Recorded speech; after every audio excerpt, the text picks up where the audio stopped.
ang DZXL 558 Tatak RMN.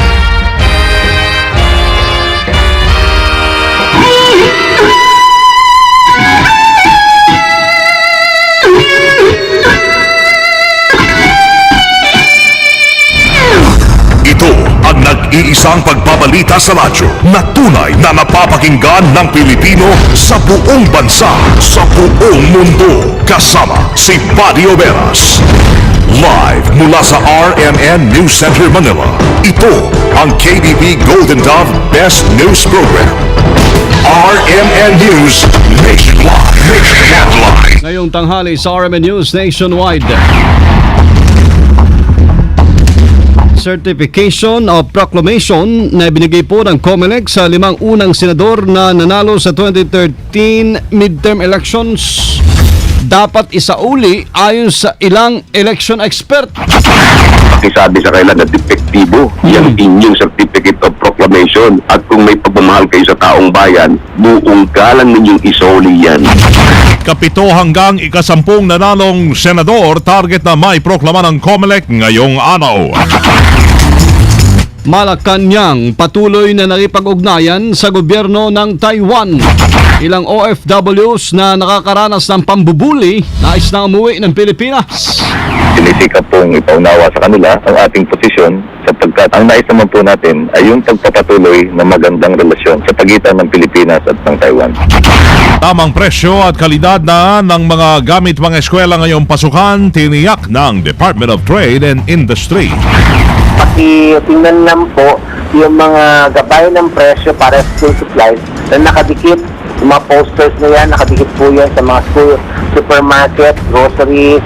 Sa ikumpara po ninyo kung tama. Palitang business natin, Bureau of Customs bigo sa target collection sa buwan ng Abril. At abroad, 3 UN peacekeepers panibagong biktima ng pagdukot sa Golan Heights. Buong bansa sa boses ng balita. RMN News Nationwide. This is my best friend. Just got back from a long trip. That just get weird? Yes. Kill him by 10 o'clock or you're dead too. What do you want to do until then? I could really party. Get down with it. Hey, no drugs at the bar. This is prescription. I got the hypertension. I'm retired. Nice work. Crystal Sky Multimedia presents Stand Up Guys, starring Academy Award-winning actors Al Pacino, Christopher Walken, and Alan Arkin. Nominated at the 2013 Golden Globe for Best Original Song by the legendary John Bon Jovi. In cooperation with Dream Satellite TV, reaching you, touching you, and People's Television Network. Now showing in theaters near you.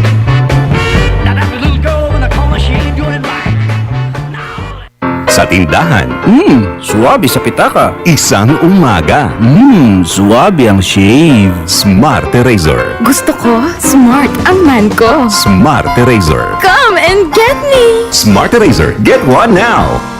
Smart Eraser. Suwabe sa presyo, suwabe ang shave. It's the smart choice. Sa Lucky Me Pansit Canton Sweet and Spicy, umaapaw na ang saya, umaapaw pa ang papremyo. Pwedeng manalo hanggang 1 million pesos. Sa isang malinis na papel, isulat ang promo title Radyo Milyonaryo Nationwide 2013. Kumpletong pangalan, edad, address, contact number at pirma. Ilagay sa envelope kasama ang 2 empty wrappers ng Lucky Me Pansit Canton Sweet and Spicy. Sa envelope, isulat ang Radyo Milyonaryo Nationwide 2013. Promo week number na sinasalihan at proof of purchase. Pumunta sa RMN stations at ihulog sa Dropbox. Mas maraming entries, mas maraming chance maging milyonaryo. Hatid sa inyo ng Lucky Me Pansit Canton Sweet and Spicy. Tamis ang hang sarap na kayang-kaya ng mga kids.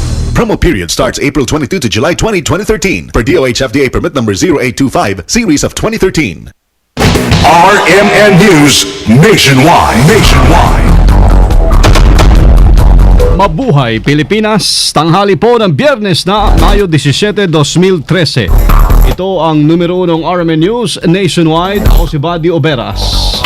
Naman si Wang de la Peña, tayo po ay live na live sa DXDC 621 RMN Davao, DZRS 1179 RMN Sorsogon, DYKR 1161 RMN Calibo at sa DXCC 828 RMN Cagayan de Oro. Live din tayo mga kasama international by www.rmnews.com at WRMN New York, USA. At sa lahat ng ating mga number 1 AM station sa buong bayan. Null and void o walang bisa ibinigay na Certificate of Proclamation ng Komisyon ng Eleksyon sa 5-6 na senador na unang idineklara kahapong panalo para sa 2013 midterm elections. Sa interview ng RMN sa election lawyer na Secretary Romy Macalintal, binigyan din ito na depektibo ang tinanggap na Certificate of Proclamation ni na Grace Poe, Lauren Ligarda, GC Escudero, Alan Peter Cayetano at Sonny Angara dahil walang nakalagay na number of votes doon. Nabatid po na hindi pa kasi nga natatapos ang canvassing kung saan nasa 72 mula sa 304 na certificate of canvass pa lamang ang nabibilang ng National Board of Canvassers. Ang paglilinaw ni Macalintal, ito'y labag sa batas. Dahil batay sa 1968 ruling ng Korte Suprema, kailangan pong isama sa Certificate of Proclamation ang bilang ng botong nakuha na isang panalong kandidato bilang pagrespeto sa karapatan naman ng mga botante. Last 1968, sa Mutok versus Comelec, sinasabi ng Korte Suprema na bawat boto dapat kasama sa Certificate of Proclamation. Dapat boto binibilang ng Comelec yan. Sapagkat pag hindi mo binilang yan, katumbas ng disenfranchisement of the voters. Iyan ay katumbas ng pagwawalang bisa sa kanilang karapatang makaboto. Kaya hindi po pwede na dahil na sa ikay nagmamadali, ikaw ay gagawa agad ng kanyang proclamation sapagkat ang COMELEC walang karapatang magkuha ng desisyon na may kaugnayan sa karapatan ng mga tao sa pagboto. Ang hinala nga ni Macalintal, masyadong na-pressure si COMELEC Chairman Sixto Brillantes dahil sa mabitawang pangako kaya't agad itong nagproklama. Gayong mayroon pang 45 days hanggang June 30 para makapagdeklara ng senador na nanalo.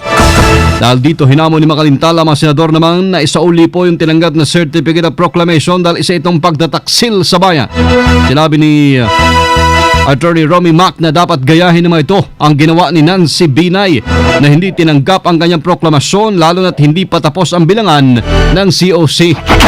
Kaya ako hinahamon ko yung 5 na tumanggap niya kasi si Nancy Binay, siya ang dapat natin purihin. Siya parang hindi tumanggap niyan. Pero yung 5, hinahamon ko sila. Baka nakikinig rin ng mga advisor. Pakisabi sa kanila na depektibo yung inyong Certificate of Proclamation. At kung may pagmamahal kayo sa taong bayan, buong galang ninyong isoli yan. Pagsabihan ninyo sila, give them the advice na ito ang panahon para ito ay gumawa sila ng isang bagay na magkaganda sa kanila. Sapagkat bilang mambabatas, dapat alam nyo ang batas. Si Attorney Romulo Macalintal sa interview ng RMN.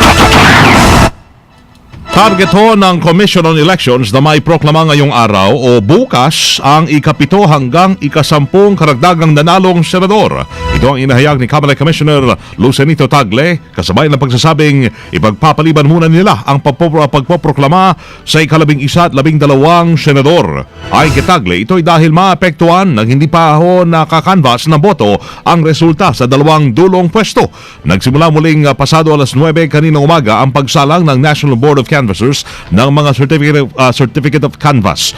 Kasabay nito, nilino naman ni Tagle na hindi makakapekto sa resulta ng eleksyon ng umano'y pagmamanipula ng isang Smartmatic personnel sa datos sa server na depensang nakabase ang resulta sa certificate of canvass. Questionable pa rin mga kasama sa kampo po ng UNA o United Nationalist Alliance ang maagang ng proklamasyon na ikinasa ng COMELEC sa ilang mga senatoriables. Matatanda ang ibinasura ng COMELEC ay inihayang mosyon ng UNA na sabay-sabay iproklama ang lahat po ng mga nanalong senador. Sa interview ng RMN kay Congressman Toby Chanco, tumatayong campaign manager ng UNA, nagtataka siya kung bakit nagmamadali ang COMELEC na iproklama ilang mga kandidato ngayong wala pa naman sa kalahati ng mga certificate of canvass ang nabubuksan. Out of 304 certificate of canvass, ang na-canvass lang nila as of last night na nagproklama sila is 72. So kung titignan mo yung percentage niyan, mga 23% lang yan. Meron mo dyan na mga certificate of canvass na doon sa overseas absentee voting. Alam naman natin, mababa yung turnout. So pag yung matutal mo yan, ang lalabas, less than 23% pa lang of the vote ang na-canvass pa lang nila. Bakit naman kaya tayo nag-proclaim ng wala pa tayo sa 1/4 Umaasa din si Chanco na imbestigahan ng COMELEC ang program file na umano'y hindi sinasadyang nabura ng isang IT ng Smartmatic. Una lang sinabi ng IT expert na si Gadbert Mercado na questionable na naburang files dahil ito ay mula sa kanilang regional file.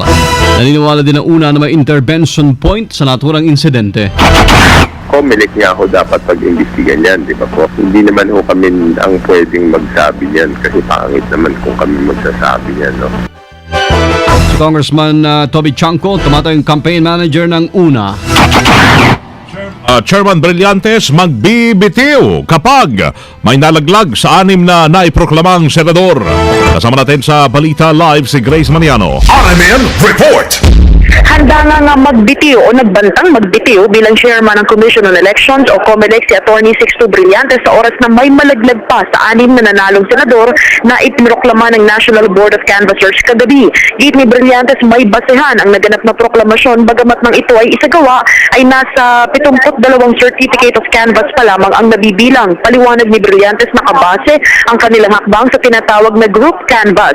Ito yung mga provincial COCs o certificate of canvass na ipinadala ng mga Provincial Board of Canvassers via fax na nagpapakitang hindi na talaga matatanggal ang nabanggit na 6 na senator-elect na sina Grace Poe, Loren Legarda, Chis Escudero, Alan Peter Cayetano, Nancy Binay at Sonny Angara kahit matapos na ang pagbibilang. Samantala, sa ngayon naman, umaabot na sa 100 COCs ang nabibilang mula sa 304 na COCs. Ito ay may kabuang 25,391,311 votes na hindi pa kasama dyan ang 25 COCs mula sa 5 bansa na 0 o walang bumoto. Nangunguna pa rin si Grace Poe sa botong 12,986,253.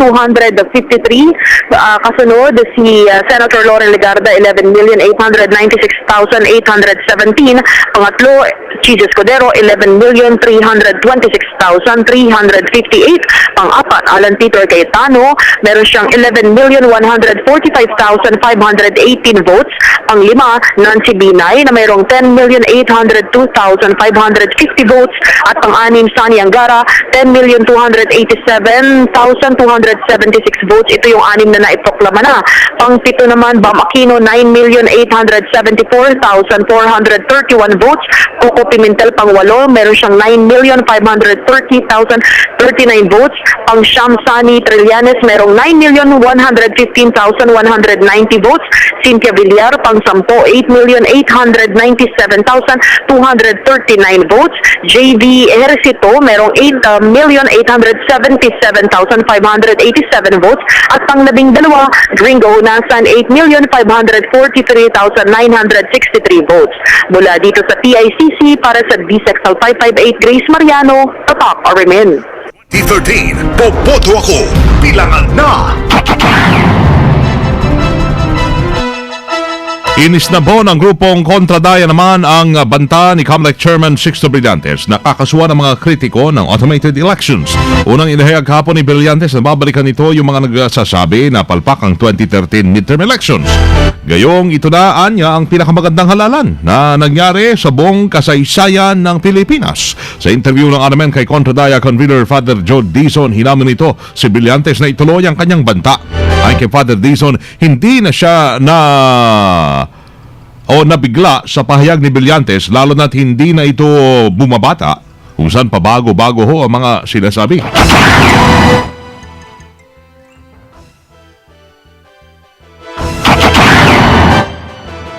Parang kung lang yan, sinabi niya magre-resign ako. Sabi ko nga, ba't di ka mag-resign? Oo, dito niya. Ang problema sa kanya talaga, flip-flop. Wala ka na, araw-araw nagbabago yung sinasabi niya. Intindihin na lang, kasi sana talaga, aasahan mo sa kanya, sa edad niya yan, he could have been more statesman. Ang napapansin mo, tantrum ng isang matanda. Yan, dinadaig pa yung bata na hindi binibigyan ng candy. Buwan ng Abril nang nagpayag si Brillantes na magbibitiw sa pwesto matapos itong suplahin ng Korte Suprema sa issue ng airtime limits, ngunit hindi naman niya itinuloy. RMN!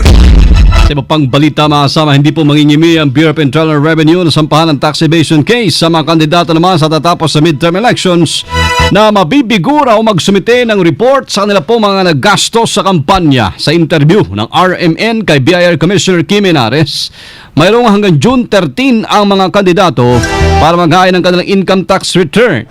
Binigyan din pa ni Henares sa dapat lahat ng kandidato ay sumunod sa naturang regulasyon, nanalo man o natalo. Yung registration ng individual kandidato, manalo man siya matalo, mag-terminate 30 days from May 13. So, June 12 yan, per holiday June 12, so June 13, no? Pagkatapos nun, kailangan nila mag-file ng end date ng income tax return para dun sa activity na yon. At kailangan nila isurrender yung na maresibo na naimpenta tungkol dyan sa kampanya.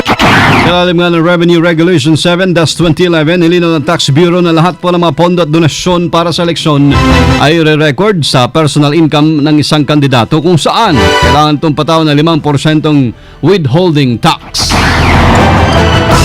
Patuloy pa rin ang pakipag-ugnayan ng Malacanang sa gobyerno ng Taiwan para maayos ang gusot sa pagitan ng dalawang bansa bunsunod ng pagkakamatay ng isang mangingisdang Taiwanese sa Batanes noong nakaraang linggo. Matanda ang unang ibinasura ng Taiwan ang apology letter na ipinadala ni Pangulong Noynoy Aquino. Sa interview ng RMN kay Presidential Spokesperson Sonny Coloma, sinabi nitong sinisikap nilang maibalik ang magandang relasyon ng bansa sa Taiwan. Hindi umano maikakailang malaking tulong na naibibigay ng Taiwan sa bansa. Saka kabilang na dito ang trabaho para sa 85,000 na mga manggagawang Pinoy na nasa Taiwan. Patuloy po ang pakikipag-ugnayan ng ating NECO Chairman Amadeo Perez sa mga kinauukulan sa Ministry of Foreign Affairs ng Taiwan. Sinisikap pong ipaunawa sa kanila ang ating posisyon sapagkat ang nais naman po natin ay yung pagpapatuloy ng magandang relasyon sa pagitan ng Pilipinas at ng Taiwan. Nilinaw naman ni Coloma na ang liham na ipinadala ng Pangulo ay direkta sa pamilya ng namatay na Taiwanese. Nakasad sa liham ang taus-pusong pakikiramay ng Pangulo at ang kapaliwanagan na aksidente lamang ang pagkakamatay ng kanilang kababayan. Ang hakbang na ito ng pinuno ng bansa ay para maipakita ang sinseridad ng Pilipinas na ayusin ang sigalot sa Taiwan. Ang Pangulo po ay inuno po ng ating Estado. Ginawa na po niya yung nararapat ay yung pagpapahiwatig ng pakikidalamhati ng ating Pangulo mismong sa pamilya ng nasawi, paghingi ng paumanhin sa pangyayari. Wala naman pong pangunahing intensyon na pumatay ng isang nilalang. Si Presidential umaasa naman si Coloma na maayos pa ang sigalot ng Pilipinas at Taiwan. Task Force mga kasama na mag-iimbestiga po sa pagmamaltrato sa mga Pinoy sa Taiwan, binuo naman ng MECO. Kasama natin sa balita, live Deo de Guzman. RMN Report! Isang task force ang binuo ng Manila Economic and Cultural Office o MECO para imbestigahan ang mga reklamo ng mga pagmamaltrato ng mga Taiwanese sa mga kababayan natin sa Taiwan. Pamumunuan ni MECO Director Attorney Mario Molina ang naturang task force kung saan hinimok nito ang mga kababayan natin sa Taiwan na magsumbong sa kanila kung makakaranas ng pagmamaltrato mula sa mga Taiwanese. Sinabi nito na agad nilang ipagbibigay alam sa Foreign Ministry ng Taiwan ang mga matatanggap nilang reklamo. Matatandaan na sinabi na ng MECO na hindi nila kukonsintihin ang anumang insidente ng pagmamaltrato sa mga overseas Filipino workers. Kasama mo sa Palasyo ng Malacanang, Deo de Guzman, Tatak, RMN. Radyo mo, Nationwide! Ang DOLE naman nakahandang tumulong sa mga OFWs na magbabalik sa bansa galing Taiwan. Kasama natin sa balita live, Angel Ronquillo. RMN Report! Nakahanda nga Department of Labor and Employment sa tulungan ng mga kababayan nating naiipit sa gulo sa Taiwan. Ayon kay Labor Secretary Rosalinda Baldos, nakahanda ang DOLE na tumulong sa mga overseas Filipino workers na gustong magbalik sa Pilipinas. Sinabi ni Baldos na handa silang tumulong sa mga ito sa paghanap ng trabaho at sa pagkakalob ng livelihood business starter kits para naman sa mga nais na magnegosyo. Handa rin area magkaloob ng pagsasariang testa sa mga nais magkaroon ng technical skills. Tinatayang nasa 85,000 ang mga OFW sa Taiwan at ilan sa mga ito ay nakakaranas ka ng pagkikit at magmamaltrato. Gusto na nangyaring insidente na kung saan ay isa nilang mangingisda ay nabaril ng tauhan ng Philippine Coast Guard. Kahapon na ikinumpirma ng Philippine Overseas Employment Administration na magpapatupad ng freeze hiring ang Taiwan simula sa Mayo 15. Kasama mo sa lungsod ng Maynila, Angel Warquillo, Tatak, RMN. Sumo Nationwide. Ang liderato po ng Kamara ay iwas issue sa Taiwan at Pilipinas. Kasama natin sa Balita Live, Conde Bata. RMN Report. Hands-off naman ang liderato ng Kamara kaugnay sa issue ng shooting incident na kinasawi ng Taiwanese fisherman na nangingisda sa karagatan ng bansa. Ito'y matapos humingina ng paumanhin ng Pangulong Noynoy Aquino sa nasabing insidente, ngunit dinedma lamang at salip ay kinundina pa ang Pilipinas. Ayon kay House Speaker Sonny Belmonte, ipaubaya na lamang ang magiging aksyon tungkol dito sa Department of Foreign Affairs. Gate pa ni Belmonte, ayaw pangunahan ng liderato ng Kongreso ang aksyon dito ng pamahalaan, lalo na at sensitibo ang nasabing usapin. Sinabi naman dito ni Deputy Majority Leader Bolet Banal bilang si Pangulong Aquino na mismo ang humingi ng tawad sa insidente ay naniniwala itong maaayos din ang sigalot. Tiwala itong magiging bukas ang linya ng komunikasyon sa pagitan ng Taiwan at Pilipinas at huhupa din ang umiiral na tensyon sa dalawang bansa. Kasama mo mula sa Kamara, Conde Bata, sa RMN. Radyo mo Nationwide. Ang mga OFWs na ang gustong umuwi nga ng Pilipinas dahil hindi makayanan na ang panggigipit ng Taiwanese employers. Ito ang kinumpirma ng Migrante Taiwan. Particular dito ang OFWs na nakabase sa Kaohsiung, kung saan ay saan matindi ho ang tensyon doon. Ilang ding OFWs ang hindi ho na lumalabas sa pinagtatrabahohan dahil sa takot na kuyugin.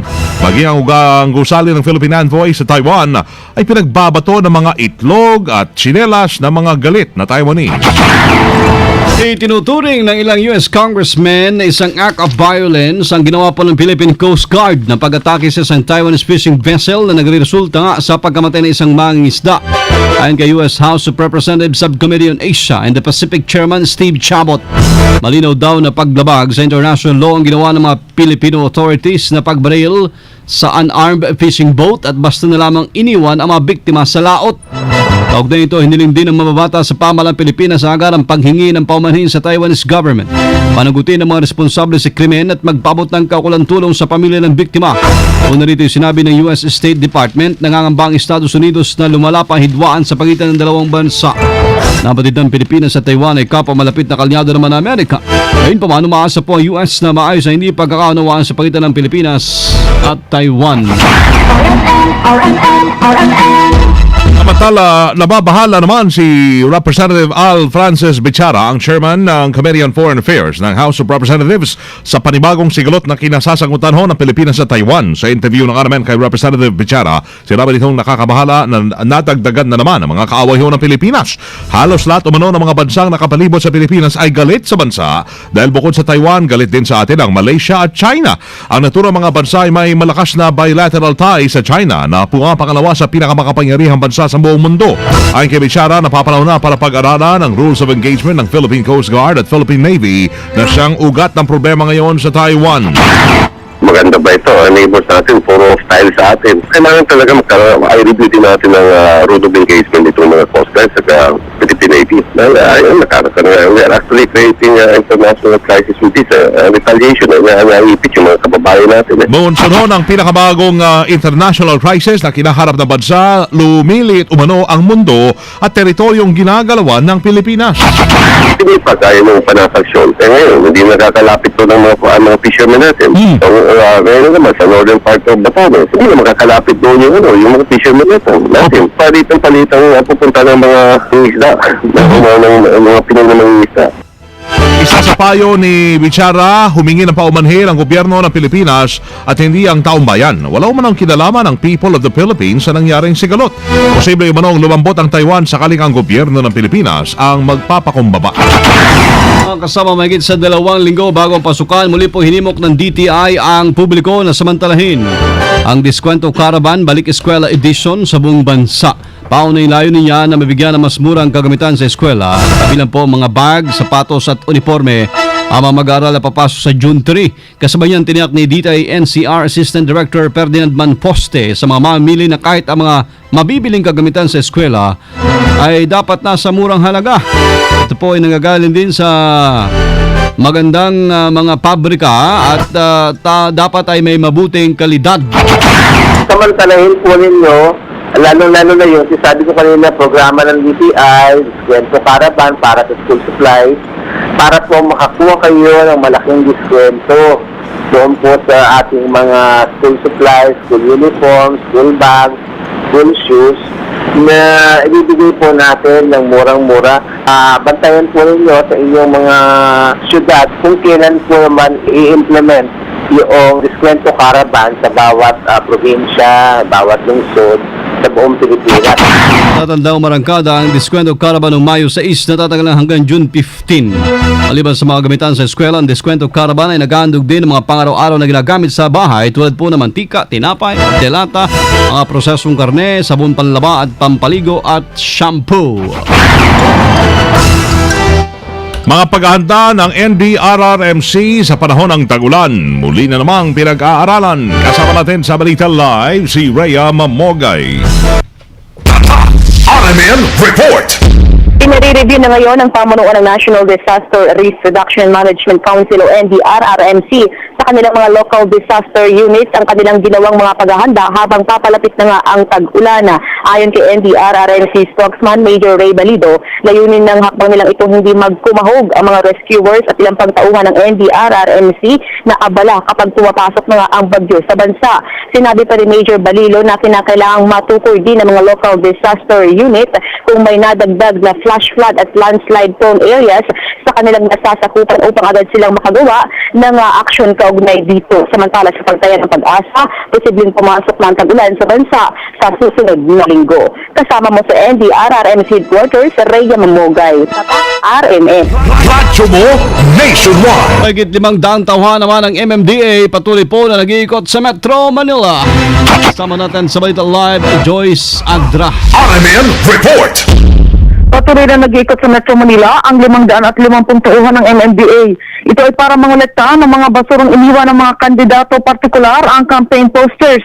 Bit-bit ng mga tauhan ng MMDA sa kanilang pag-iikot ang mga pangkutkot o ang pabaklas ng mga nakadikit na posters. Patuloy na inaagapan ng MMDA ang nalalapit na pagpasok ng tag-ulan kung saan posibleng bumara ang mga basura sa mga kanal. Kasama mo sa Southern Metro Manila, Joyce Adra, Tatak RMN. Radyo mo nationwide! Naitala ang panibagong bilang po ng mamatay dahil sa dengue sa Iloilo. Kabilang dito ang 3 bata sa bayan ng Kabatuan na pawang nasa 4 hanggang 6 na taong gulang. Sa tala ng Provincial Health Office, sumakit na sa 743 ang kaso ng dengue sa lalawigan kung saan 6 sa mga ito ang binawian ng buhay.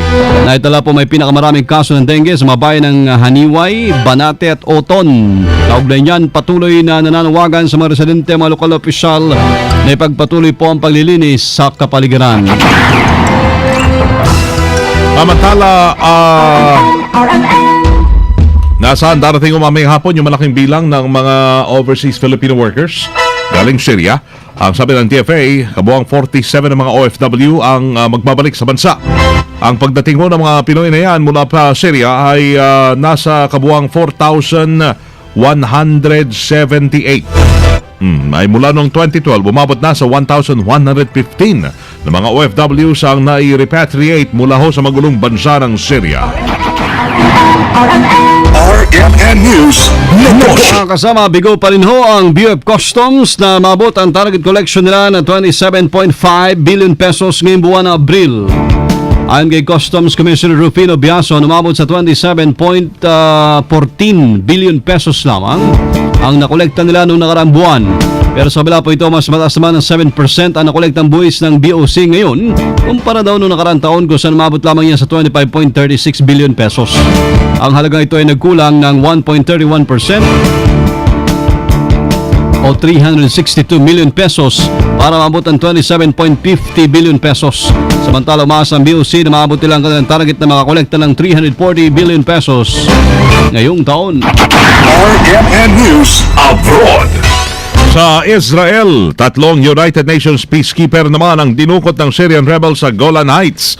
Ang sabi ho ng United Nations, dumating ang mga hindi pa kilalang armado sa UN Observation Post 52 at dinukot ang 3 UN peacekeepers. Sa ulat, isa sa mga peacekeepers na dinukot ay miyembro ng UN Truce Supervision Organization at galing sa New Zealand. Agad namang napakawala ng 3 UN peacekeepers makaraan ho yung 5 oras. Napakipag-usap ng pinuno ng UN Force sa Golden Heights. Patuloy ang pakipagnegosasyon naman ng Pilipinas sa UN tungkol pa sa doon sa 21 Pilipinong peacekeepers na dinukot din ng mga Syrian rebels noong nakaraang Marso, habang 4 naman ay noong Mayo 8. Live tayo mga kasama mula po sa RMN News Center, Makati City, Metro Manila, Philippines. Inyong narinig ang numero 1 RMN News Nationwide ngayong Biyernes, Mayo 17, 2013. Sa mga nasa Cebu, susunod na diyan si kasamang Ken Galinea sa RMN News Diretso Balitang Cebu sa numero 1 DYHP 612. Panoorin po ang aming pagbabalita ngayong alas 12 ng tanghali.